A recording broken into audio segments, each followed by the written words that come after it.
Good morning.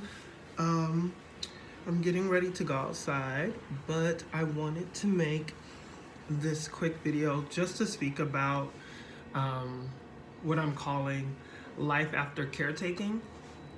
And for those of you who don't know, my mom passed away in 2019, and for many years she dealt with a lot of health issues. She was diabetic. My mother was also an amputee. And then in what year was that? Maybe 2018, she had a stroke that caused some memory loss. So, y'all, there was a season where my mom didn't know who I was.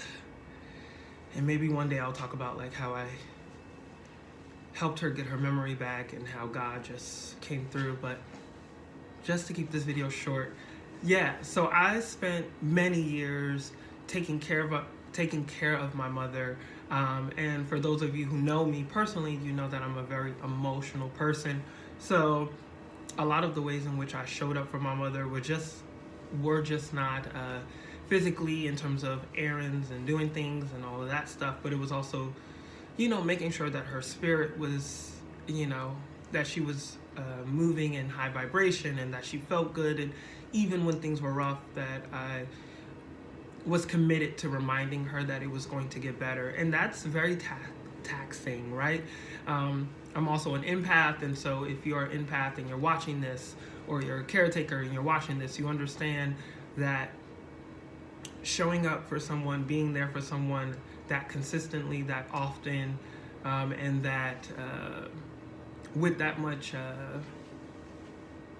that hard, I guess, I don't know how else to say it, but like really showing up for someone in this way can be very taxing on the body. And so in 2020, right, which was just a few days ago,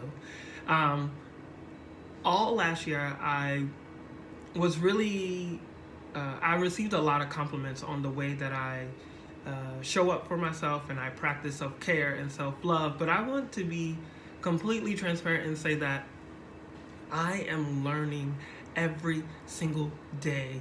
And specifically after my mother passed, I really had to figure out what I liked, right? I was so used to, at the time I was living in Atlanta, so I was so used to coming to New York and going straight to the nursing home and figuring out what she needed and, showing up for my family and all of these things. And when she passed, it was different coming to New York, to just go straight to my friend's house or go straight to that restaurant that I wanted to go to.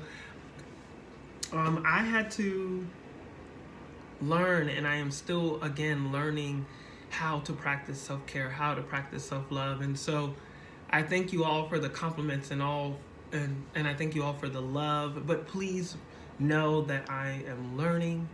I'm still discovering what I like, what I don't like, because when you are taking care of someone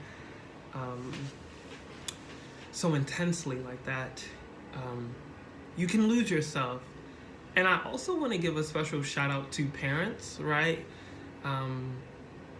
Which, like, I just don't think we think enough about parenting, especially in this season. I can't tell you how many times in this pandemic season where I wanted to complain or heard someone else complaining and was just like, but I could be a single mom right now, right? And there's just so, and I know there are so many parents, mothers, fathers, just guardians in general, who can lose themselves while raising their children. And so I just want to send love to all of you as well, all of the parents watching, all of the parents who show up for their children and their loved ones every single day and sometimes forget to change their shirt or whatever it is, or to eat a meal, right? And so I don't,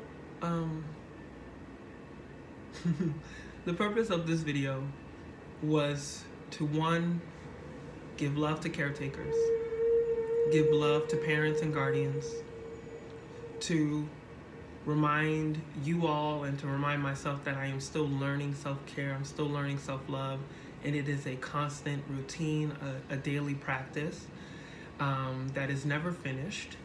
And lastly, to just remind us all to take time to figure out who we are. That's all, right? As we take care of others, as we show up for others, just make sure that you make time to do one thing for yourself every day. I don't care how big or small it is, just do it, because the worst thing you could do is walk through this world and not know who you are. Love y'all. Later.